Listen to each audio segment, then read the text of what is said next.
नमस्कार मित्रों, स्वागत है आपका हमारे हिंदी साहित्य चैनल में। और जैसा कि आप सभी जानते हो, हम एक नए विषय के साथ आपके सामने प्रस्तुत होते हैं।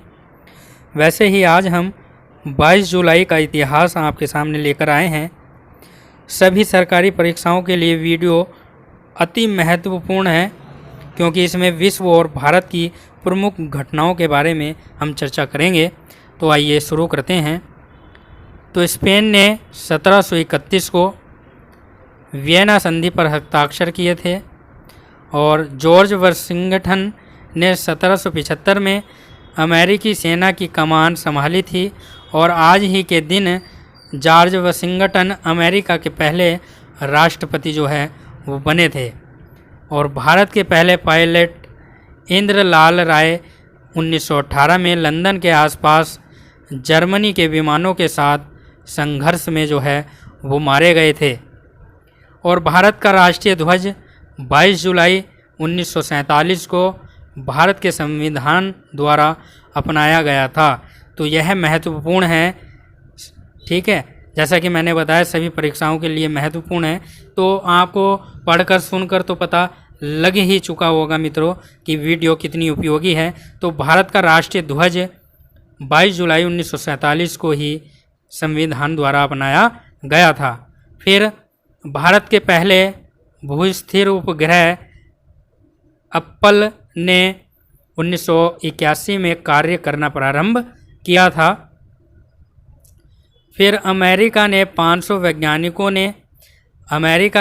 वैज्ञानिकों ने 1928 में रक्षा मंत्रालय पेंटागन में जैविक हथियार बनाने के लिए शोध का बहिष्कार करने की प्रतिज्ञा ली थी, ठीक है। और फिर है 7 नंबर, अंतर्राष्ट्रीय श्रम संगठन द्वारा समान कार्य के लिए समान पारिश्रमिक की कार्य योजना 1999 को लागू हुई थी। फिर नंबर 8 है, शेर बहादुर देउवा 2001 में नेपाल के नए प्रधानमंत्री बने थे। समूह 8 देशों का जिनेवा में सम्मेलन संपन्न हुआ था। फिर नंबर 9 है, इराक में हवाई हमले में 2003 में तानाशाह सद्दाम हुसैन के 2 बेटे जो है वो मारे गए थे, ठीक है। फिर है 10 जो बिंदु है 10वां, शांति के लिए 1976 में नोबेल पुरस्कार जीतने वाली बेटी विलियम्स मैक्सिको में 2004 में गिरफ्तार हुई थी।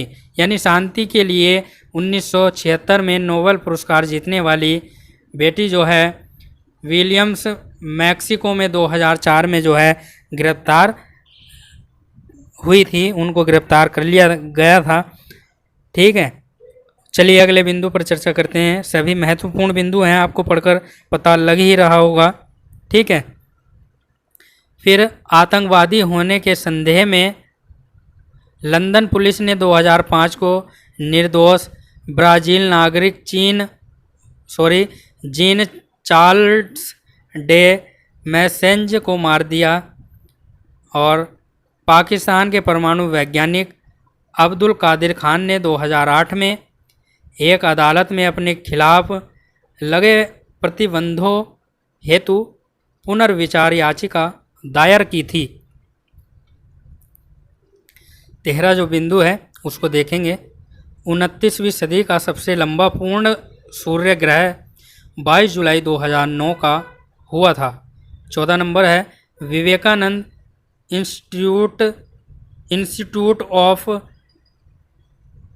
ट्रॉपिकल माइकोलॉजी के फफूंदी अनुसंधान दल ने 2011 में 100 से लेकर 115 डिग्री सेल्सियस तापमान सह सकने वाली तापरोधी फफूंदी के बीजाणुओं की जो है वो खोज की थी, ठीक है। फिर है 15, चीन ने 2012 को बीजिंग में भारी बारिश के कारण 17 लोग मारे गए थे या मर गए थे चीन में, ठीक है। फिर नंबर 16 है, प्रणब मुखर्जी 2012 में भारत के 13वें राष्ट्रपति जो है निर्वाचित हुए थे। यानी 22 जुलाई को ही प्रणब मुखर्जी 2012 में जो है भारत के 13वें राष्ट्रपति जो है वो निर्वाचित हुए थे। यह भी आपको याद रखना है, ठीक है ना। चलिए 17वां नंबर है, एक रिपोर्ट में 9/11 हमले को सरकारी संस्थाओं की नाकामी करार 2014 में दिया गया। अब 22 जुलाई को जन्म लेने वाले व्यक्तियों पर थोड़ी सी नज़र हम डाल लेते हैं। तो पहली लोकसभा के सदस्य सरदार तेजा सिंह अकरपुरी का जन्म 22 जुलाई 1894 को हुआ था, ठीक है। अगला है प्रसिद्ध पार्श्व गायक मुकेश का जन्म भी जो है 22 जुलाई 1923 को हुआ था। फिर संगीतकार डोनाल्ड हुडरोन हेनली का जन्म भी जो है 1947 में हुआ था। रेमन मैगसेस पुरस्कार से सम्मानित प्रसिद्ध भारतीय सामाजिक कार्यकर्ता संदीप पांडे का जन्म भी जो है 1965 को हुआ था, यह भी आपको याद रखना है। फिर महाराष्ट्र के 18वें मुख्यमंत्री देवेंद्र फडणवीस का जन्म 1970 में हुआ था 22 जुलाई के दिन। और प्रसिद्ध शास्त्रीय संगीत गायक विनायक राव पटवर्धन का जन्म भी जो है 22 जुलाई 1898 को हुआ था, ठीक है। अगला है ब्रिटेन के राजकुमार विलियम और केट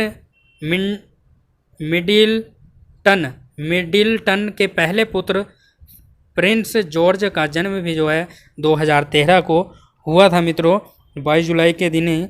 तो उच्चारण में थोड़ा अशुद्धियाँ हैं मित्रों, क्योंकि कुछ शब्द जो है वो ज़्यादा कठिन आ जाते हैं, तो बोलने में जो है वो परेशानी होती है, बोले नहीं जाते। तो इसलिए मैं आपसे क्षमा चाहता हूँ, जो आपको असुविधा हो रही है उसके लिए मैं आपसे जो है वो प्रार्थना करता हूँ कि आप मुझे माफ़ कर देंगे।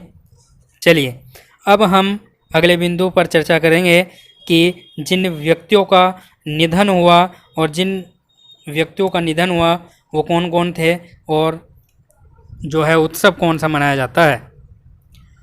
तो भारतीय स्वाधीनता संग्राम के प्रमुख नायकों में से एक यतीन्द्र मोहन सेनगुप्ता का निधन जो है 22 जुलाई 1933 को हुआ था।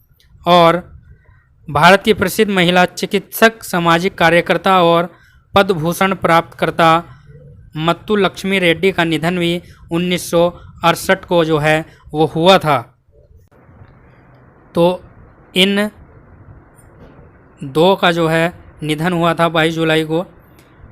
और उत्सव जो मनाया जाता है 22 जुलाई के दिन वह राष्ट्रीय झंडा अंगीकरण दिवस मनाया जाता है, ठीक है। और आज ही के दिन जो है भारत के संविधान ने जो है वो राष्ट्रीय ध्वज को मान्यता दी थी। तो मैं आशा करता हूँ कि आपको हमारी वीडियो अच्छी लगी होगी। अगर वीडियो अच्छी लगी हो तो वीडियो को शेयर, लाइक और चैनल को सब्सक्राइब कर देना। अगर जो आपको वीडियो में गलती नज़र आए उसको हमें कमेंट बॉक्स में ज़रूर बताना है मित्रों कि हमसे क्या चूक रह गई, ताकि हम अगली वीडियो में वह गलती ना करें मित्रों। फिर मिलूँगा अगले अध्याय में इसी तरह के प्रश्न पत्रों के साथ। तब तक के लिए नमस्कार मित्रों।